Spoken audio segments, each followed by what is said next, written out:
Okay, welcome to study board. അപ്പോൾ നമ്മുടെ FIUGP second സെമ്മിൽ ബ്രാഞ്ച് അക്കൗണ്ടിങ്ങിലാണ് നമ്മളിപ്പോൾ ക്ലാസ് എടുത്തുകൊണ്ടിരിക്കുന്നത്. അതിൽ ഓൾറെഡി നമ്മൾ ഡെപ്റ്റർ സിസ്റ്റമാണ് കഴിഞ്ഞ ക്ലാസ്സിൽ ഡിസ്കസ് ചെയ്തത്. ഓക്കെ, അപ്പോൾ അത് കഴിഞ്ഞാൽ അടുത്തൊരു സിസ്റ്റമാണ് സ്റ്റോക്ക് ആൻഡ് ഡെപ്റ്റർ സിസ്റ്റം. അപ്പോൾ ഡെപ്റ്റർ സിസ്റ്റം എന്ന് പറയുമ്പോൾ നമ്മളൊരു ബ്രാഞ്ച് അക്കൗണ്ട് മാത്രമേ തയ്യാറാക്കുന്നുള്ളൂ എന്നുള്ളതാണ്. ഓക്കെ, അപ്പോൾ ഇവിടെ ഒരുപാട് അക്കൗണ്ടുകൾ തയ്യാറാക്കണം. So the stock and debtor system, also known as analytical system, is a method of branch accounting used when goods are sent to a branch at invoice price. അപ്പോൾ goods ബ്രാഞ്ചിലേക്ക് invoice പ്രൈസിൽ അയക്കുമ്പോൾ മാത്രമാണ് ശരിക്കും ഡെപ്റ്റർ സിസ്റ്റം എടുക്കുക. Cost പ്രൈസിൽ debtor system എടുക്കില്ല എന്നുള്ളതാണ് കാര്യം. അത് നമ്മൾ ആ കണക്കുകൾ നോക്കുന്ന നേരത്തെ മനസ്സിലാക്കാം.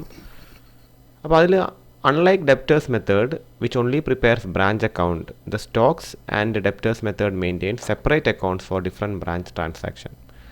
അപ്പോൾ ഓരോന്നിനും ഓരോ ബ്രാഞ്ച് അക്കൗണ്ട് അല്ലെങ്കിൽ ഓരോ അക്കൗണ്ടുകൾ തയ്യാറാക്കുന്നതാണ്. So the accounts maintain under this method are branch stock, branch adjustment. അപ്പോൾ ഈ ഒരു അഡ്ജസ്റ്റ്മെൻറ്റ് അക്കൗണ്ട് മെയിനായിട്ടും നമ്മുടെ ഈ പറയുന്ന ലോഡ് കാണിക്കാനാണ്.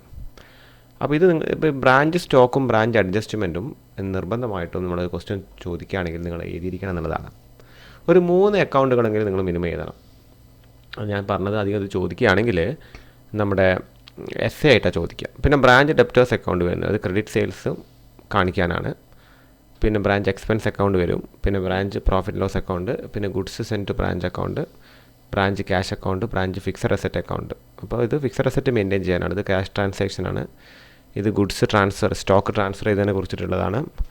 പിന്നീട് ഗുഡ്സ് സെൻഡ് ചെയ്തതിനുള്ളതാണ്. ഇത് നെറ്റ് പ്രോഫിറ്റ് അല്ലെങ്കിൽ ലോസ് കാൽക്കുലേറ്റ് ചെയ്യാനാണ്. ഇത് ബ്രാഞ്ച് എക്സ്പെൻസ് ആണ്. ഓക്കെ, അപ്പോൾ അതിൽ ഫോർമാറ്റ് ഓഫ് ബ്രാഞ്ച് സ്റ്റോക്കാണ്. ഇപ്പോൾ ബ്രാഞ്ച് സ്റ്റോക്ക് അക്കൗണ്ട് നമുക്ക് ഓൾറെഡി അറിയാം. അതിൽ ഓപ്പണിംഗ് ബാലൻസസ് വരും, ഇവിടെ ക്ലോസിംഗ് ബാലൻസസ് വരും. അതിപ്പം അസറ്റുകളുടെ അല്ലെങ്കിൽ സ്റ്റോക്ക്, അതുകൂടാതെ ഡെപ്റ്റേഴ്സ് ഇതൊക്കെ വരുന്നതാണ്. അപ്പോൾ ഇതിലിപ്പോൾ ഓപ്പണിംഗ് ബ്രാഞ്ചിൻ്റെ ഇപ്പോൾ ബ്രാഞ്ച് സ്റ്റോക്ക് മാത്രമേ തയ്യാറാക്കുള്ളൂ.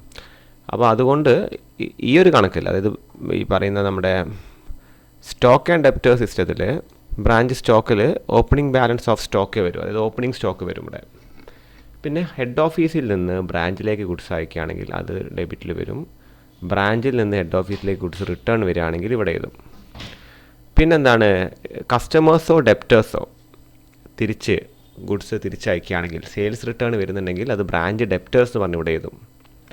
ക്രെഡിറ്റ് സെയിൽസ് നടത്തുകയാണെങ്കിൽ നമ്മൾ കടം കൊടുത്ത് സാധനം കടമായിട്ട് വിൽക്കുകയാണെങ്കിൽ ബ്രാഞ്ച് ഡെപ്റ്റേഴ്സ് പറഞ്ഞ് ഇവിടെ എഴുതും. ഇത് ബ്രാഞ്ച് അഡ്ജസ്റ്റ്മെൻറ്റ് അക്കൗണ്ടാണ്. അതെന്താണ്, അത് അഡ്ജസ്റ്റ്മെൻറ്റ് അക്കൗണ്ട് തയ്യാറാക്കിയിട്ട് അവിടെ വരുന്ന ഡിഫറൻസ് ആണ് ഇവിടെ നമ്മൾ എഴുതുക. പിന്നെ എന്തെങ്കിലും അബ്നോർമൽ ലോസ് ഉണ്ടെങ്കിൽ എഴുതും. ഷോർട്ടേജ് ഓഫ് സ്റ്റോക്ക്, അത് ബ്രാഞ്ച് സ്റ്റോക്കിൽ ഷോർട്ടേജ് ആണെങ്കിൽ ഇവിടെ എഴുതും. ഇതാണ് ബാലൻസിങ് ഫിഗർ കേട്ടോ. ഈ ക്ലോസിംഗ് ബാലൻസ് അല്ല. ഇത് വേണമെങ്കിൽ നിങ്ങൾക്ക് ഫസ്റ്റ് എഴുതാം, കുഴപ്പമില്ല. ഇപ്പോൾ ഇവിടെയാണ് കൂടുതലെങ്കിൽ ഇവിടെ എന്ത് വരും, അപ്പോൾ ഈ ഒരു സൈഡാണ് കൂടുതലെങ്കിൽ ഇവിടെ ഷോർട്ടേജ് വരും. ഈ ഒരു സൈഡ് ക്രെഡിറ്റ് സൈഡ് കൂടിക്കഴിഞ്ഞാൽ നമുക്ക് അധികം എന്നുള്ളതാണല്ലോ. അപ്പോൾ ഇവിടെ എന്താണ്, സർപ്ലസ് വരും എന്നുള്ളതാണ്. ഇനി അത് കഴിഞ്ഞ് ബ്രാഞ്ച് അഡ്ജസ്റ്റ്മെൻ്റ് ആണ്. അപ്പോൾ ഇവിടെ നിങ്ങൾ കാണുന്നുണ്ടാവും ഈ ഓപ്പണിംഗ് എന്താണ് സ്റ്റോക്കിൻ്റെ ലോഡ് നിങ്ങൾ അവിടെ എടുത്ത് എഴുതുക, ഇവിടെ എടുത്ത് എഴുതുക.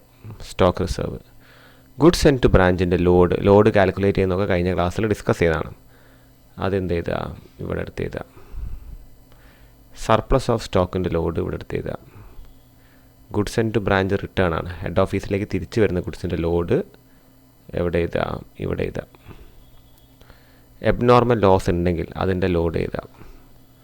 ഷോർട്ടേജ് ഓഫ് സ്റ്റോക്ക് ഉണ്ടെങ്കിൽ അതിൻ്റെ ലോഡ് ഇവിടെ എഴുതാം. പിന്നെ എന്താണ്, നമ്മുടെ നോർമൽ ലോസ് വരികയാണെങ്കിൽ അത് എഴുതാം. ഓക്കെ, പിന്നെ ക്ലോസിംഗ് സ്റ്റോക്കിൻ്റെ ലോഡ് എടുത്ത് ഇവിടെ എഴുതാം. അതാണ് വരുന്നത്. ഇനി അത് കഴിഞ്ഞിട്ട് ബ്രാഞ്ച് ഡെപ്റ്റേഴ്സ് ആണ്. അപ്പോൾ ബ്രാഞ്ച് ഡെപ്റ്റേഴ്സിൻ്റെ കയ്യിൽ നിന്ന് ക്യാഷ് കിട്ടുകയാണെങ്കിൽ ഇവിടെ ബിൽസ് റിസീവബിൾ കൊടുത്തിട്ടുണ്ടെങ്കിൽ ഇവിടെ. പിന്നെന്താണ്, branch stock return off from debtors ഉണ്ടെങ്കിൽ ഇവിടെ എഴുതണം. ഇത് എഴുതുക. പിന്നെന്താണ്, അത് എവിടെ എഴുതണം, അത് ഇവിടെ എഴുതണം. പിന്നെന്താണ്, എന്തെങ്കിലും ബാഡ് ഡെപ്റ്റോ ഡിസ്കൗണ്ട് അലോഡോ അത് ബ്രാഞ്ച് എക്സ്പെൻസിലേക്ക് വരുന്നതാണെങ്കിലും ഡെപ്റ്റേഴ്സായിട്ട് ബന്ധപ്പെട്ട് വരുന്നതാണ്. ഒന്ന് ബാഡ് ഡെപ്റ്റ്, ഡിസ്കൗണ്ട്. പിന്നെ ഓപ്പണിംഗ് ബാലൻസ് ഉണ്ട് ഇവിടെ എഴുതുക. പിന്നെ ഞാൻ ബ്രാഞ്ച് സ്റ്റോക്ക്, ചിലപ്പോൾ ഈ ക്രെഡിറ്റ് ബാലൻസ് കിട്ടാൻ അല്ലെങ്കിൽ ക്രെഡിറ്റ് സെയിൽസ് കിട്ടാൻ വേണ്ടി നമ്മൾ തയ്യാറാക്കും. അപ്പോൾ ഇത് രണ്ടും ഓൾറെഡി ക്വസ്റ്റനിൽ തരും. ചിലപ്പോൾ ഈ ക്ലോസിംഗ് ഡെപ്റ്റേഴ്സിലേക്ക് കാണേണ്ടി വരാം. ക്രെഡിറ്റ് സെയിൽസ് ഉണ്ടെങ്കിൽ ഇവിടെ എഴുതുക. ഓപ്പണിംഗ് എന്താണ് debtors, opening balance of debtors ഇവിടെ എഴുതുക. അത് കഴിഞ്ഞിട്ട് എല്ലാ എക്സ്പെൻസുകളും ഇവിടെ എഴുതുക. അത് ബ്രാഞ്ച് ഡെപ്റ്റേഴ്സായിട്ട് ബന്ധപ്പെട്ട ബാഡ് ഡെപ്റ്റ്, ഡിസ്കൗണ്ട്, പിന്നെ സാലറി, റെൻറ്റ്, പെറ്റി ക്യാഷ്, ഡിപ്രിസിയേഷനൊക്കെ വരും. അതിൻ്റെ ബാലൻസ് ഇവിടെ വരും. പിന്നെ ബ്രാഞ്ച് പ്രോഫിറ്റ് ലോസ് അക്കൗണ്ടാണ്. അപ്പോൾ ബ്രാഞ്ച് അഡ്ജസ്റ്റ്മെൻറ്റിന് പ്രോഫിറ്റ് കിട്ടാൻ ഇവിടെ എഴുതുക, ലോസാണ് ഇവിടെ എഴുതുക, ബ്രാഞ്ച് എക്സ്പെൻസിൻ്റെ എക്സ്പെൻസുകളൊക്കെ ഇവിടെ എഴുതുക, ഷോർട്ടേജ് ഓഫ് സ്റ്റോക്ക് വരാണ് ഇവിടെ എഴുതുക, അതിൻ്റെ കോസ്റ്റ് പോർഷൻ എഴുതാൻ പാടില്ല, എബ്നോർമൽ ലോസിൻ്റെ കോസ്റ്റ് പോർഷൻ എഴുതാൻ പാടുള്ളൂ, സർപ്ലസ് ഓഫ് സ്റ്റോക്കിൻ്റെ കോസ്റ്റ് പോർഷൻ എഴുതാൻ പാടുള്ളൂ. പിന്നെന്താണ്, ഒന്നുകിൽ പി ആൻഡിൽ നെറ്റ് ലോസ് വരാം, പി ആൻഡിൽ നെറ്റ് പ്രോഫിറ്റ് വരാം. പിന്നെ ഗുഡ്സ് ആൻഡ് ബ്രാഞ്ചിന് വേണം നമുക്ക് എന്താണ് ഒരു ലെഡ്ജർ തയ്യാറാക്കാം. അത് ഗുഡ്സ് ആയിട്ട് എഴുതുമ്പോൾ എന്താണ് ഇവിടെ എഴുതുക, റിട്ടേൺ ഓഫ് ഫ്രം ഹെഡ് ഓഫീസാണ് ഇവിടെ എഴുതുക, ബ്രാഞ്ച് അഡ്ജസ്റ്റ്മെൻറ്റ് ലോഡ്സ് ഇവിടെ എഴുതുക, രണ്ട് ഭാഗത്ത് വരുന്നത് ഗുഡ്സ് ആൻഡ് ബ്രാഞ്ചിൻ്റെ. ഓക്കെ, എന്നിട്ട് എന്താണ് ഇവിടെ ട്രേഡിങ് ബാലൻസ് ട്രാൻസ്ഫേർഡ് ആണ്. പിന്നെ ക്യാഷാണ്, expense, fixed asset, bank account, remittance ആണ്. അപ്പോൾ അതൊക്കെ നോക്കി വെക്കാം. അപ്പോൾ ഇതിൽ ഞാൻ പറഞ്ഞു നിങ്ങൾക്ക് ഇമ്പോർട്ടൻ്റ് ആയിട്ട് നിങ്ങൾ നോക്കേണ്ടത് ഇത് പിന്നെ ഡെപ്റ്റേഴ്സാണ് പ്രധാനമായിട്ടും നിങ്ങൾ നോക്കേണ്ടത്. പിന്നെ അത് കഴിഞ്ഞാൽ ഒരു പരിധി വരെ എന്താണ് ബ്രാഞ്ച് പി ആൻഡിലും വരാം. മാക്സിമം പോയ 4, അധികം 3 നിർത്തും. കാര്യം എന്താ വെച്ചാൽ 10 മാർക്കിൻ്റെ ചോദ്യമാണ്. അപ്പോൾ അത് ഒരു പരിധിക്കപ്പുറത്തേക്ക് നിങ്ങൾക്ക് എന്താണ് കണ്ടൻറ്റ് എഴുതി കഴിഞ്ഞാൽ നിങ്ങൾ ടൈം വേസ്റ്റ് ആകും. അപ്പോൾ അതിനനുസരിച്ചുള്ള ക്വസ്റ്റ്യൻസ് ഉണ്ടാവുള്ളൂ. ഓക്കെ, അപ്പോൾ അത് എക്സാമ്പിൾ 4 നമുക്കിനി നോക്കാനുള്ളത്. അപ്പോൾ ഗുഡ്സ് ഇൻവോയ്സ് പ്രൈസിലാണ് സെൻഡ് ചെയ്യുന്നത് എന്നുള്ളത് ക്വസ്റ്റ്യൻ തന്നെ പറയുന്നുണ്ട്. Arunodaya agencies opened a branch in Bangalore. Arunodaya agencies ബാംഗ്ലൂരിൽ ഒരു ബ്രാഞ്ച് തുടങ്ങിയിട്ടുണ്ട് on 1 January 2024. Goods were invoiced at selling price. Goods എന്താണ് സെല്ലിംഗ് പ്രൈസിലാണ് ഇൻവോയ്സ് ചെയ്തത്. 25% ഇൻവോയ്സ് പ്രൈസ്. അപ്പോൾ ഒരു 100 രൂപേൻ്റെ സാധനം 125 രൂപക്ക് വിൽക്കും എന്നുള്ളതാണ്. 1000 രൂപേൻ്റെ സാധനം 1250 രൂപക്ക് വിൽക്കും. 2000 രൂപേൻ്റെ സാധനം 2500. ആ 25% പ്രോഫിറ്റോട് കൂടിയിട്ടാണ് സാധനം അയക്കുന്നത് ഹെഡ് ഓഫീസിൽ നിന്ന് ബ്രാഞ്ചിലേക്ക്. From the following particulars relating to the year 2024 you are required to prepare different accounts under stock and debtor system. അപ്പോൾ ഇവിടെ എടുത്ത് പറയുന്നുണ്ട് സ്റ്റോക്ക് ആൻഡ് ഡെപ്റ്റർ സിസ്റ്റം പ്രകാരമാണ് ചെയ്യേണ്ടത്. ഗുഡ്സ് ആൻഡ് ബ്രാഞ്ച് കൊടുത്തിട്ടുണ്ട്, സെയിൽസ് ക്യാഷും ക്രെഡിറ്റും കൊടുത്തിട്ടുണ്ട്. റിട്ടേൺഡ് ബൈ കസ്റ്റമർ അത് ഡെപ്റ്റേഴ്സിൻ്റെ സൈഡിൽ എഴുതേണ്ടതാണ്. ക്യാഷ് റിസീവ്ഡ് ഫ്രം കസ്റ്റമർ അതും ഡെപ്റ്റേഴ്സിൻ്റെ സൈഡിൽ എഴുതേണ്ടതാണ്.